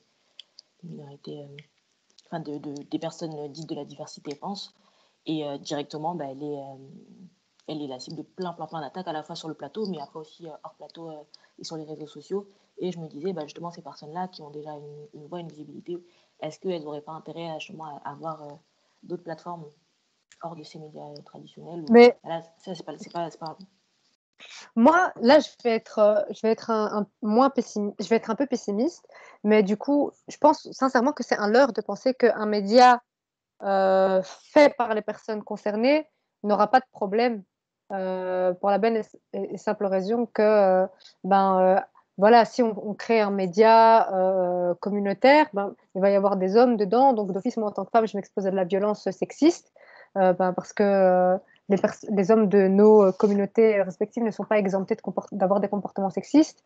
Et dans les médias communautaires, il y a aussi des choses à dénoncer, en fait. Pour avoir travaillé dans un média communautaire et pour avoir échangé avec des personnes qui travaillent dans des médias communautaires ou dans des médias alternatifs, il y a aussi des soucis. Donc, je pense que c'est un peu utopique de penser que c'est un média communautaire ou fait par les personnes concernées sera safe. Ça ne sera jamais safe. Parce qu'on reste des êtres humains, qu'il va y avoir de la concurrence. Comme j'ai dit, si on travaille avec des hommes, on est exposé à des comportements sexistes et misogynes. Donc, il y a de toute façon toujours... je pense qu'il faut vraiment participer à des safe space. En fait, c'est un luxe, parce qu'il faut avoir le temps et tout, mais je pense il y a des endroits pour ça, en fait. Il y a des filles qui organisent... en tout cas, pour les filles, je pense que ça existe moins pour les hommes. Et je pense que de toute façon, les filles en ont encore plus besoin. Mais il y a des endroits comme ça où c'est genre juste des discussions vraiment informelles, quoi, tu vois. Ok. Merci beaucoup pour ton intervention. On arrive à la fin de cette soirée, de cette conférence. Merci à tous d'y avoir participé. Un grand merci à nos 3 intervenants d'avoir pris le temps de venir nous exposer vos connaissances et de répondre à nos différentes questions. Et je pense qu'on ressort de cette conférence tous en ayant appris quelque chose ou en ayant un autre état d'esprit ou en étant conforté dans nos idées précédentes. Et je vais peut-être laisser la parole, à Arilson, notre président, qui va juste nous dire un petit dernier mot avant de clôturer la soirée. Bon, je remercie encore une fois tous les intervenants. Je ne sais pas si vous avez un dernier mot ou quelque chose à ajouter, mais en tout cas, je vous remercie de nous avoir prêté de votre temps si précieux. Surtout que maintenant, on est au deuxième quadrille, je parle en termes académiques. On est en 2021, on en a marre de Teams, de tous ces Zooms, etc. Et vous nous faites l'honneur d'être là, donc je vous remercie grandement. Et j'espère que, comme Gladys l'a dit, on aura tous appris ici. Et c'était un sujet que j'estime être assez important dans le sens où la représentation, on en a beaucoup parlé ces dernières années et on le voit ici que c'est un sujet qui parle à beaucoup. Et donc, je vous remercie une fois de plus. Et prochainement, qu'est-ce qu'il va y avoir au Binabi? Donc, on a question pour un Binabien, donc qui sera organisé par Gladys. Donc, c'est question pour c'est Question pour un champion, mais fait par des Binabiens. Et donc, c'est une compétition. Je ne sais pas si Gladys peut vous expliquer ça vite fait. Très rapidement, en gros, c'est la version Question pour un champion qui est centrée sur des questions qui sont relatives aux afrodescendants, dans le but d'en apprendre plus sur l'histoire, la géographie, les personnalités publiques et tout ce qui touche aux personnes de notre communauté. Et voilà, dans un esprit hyper chill. Donc venez tous. J'espère que vous serez là. C'est la semaine prochaine, ce sera jeudi 18. Même les intervenants, si vous voulez venir y assister, vous êtes invités avec grand plaisir. Et donc voilà. Donc, je n'ai pas grand-chose d'autre à dire. Merci aux intervenantes aussi qui ont été superbes. Merci donc à Gladys et à Sarah. Merci à Curtis, donc le responsable culture qui a organisé ça, qui a super bien fait son travail. Et voilà. Donc, bonne soirée. Bonne soirée. Merci à Au tous. revoir. Bonne soirée. Bonne soirée, merci. Ouais, au revoir. Au revoir.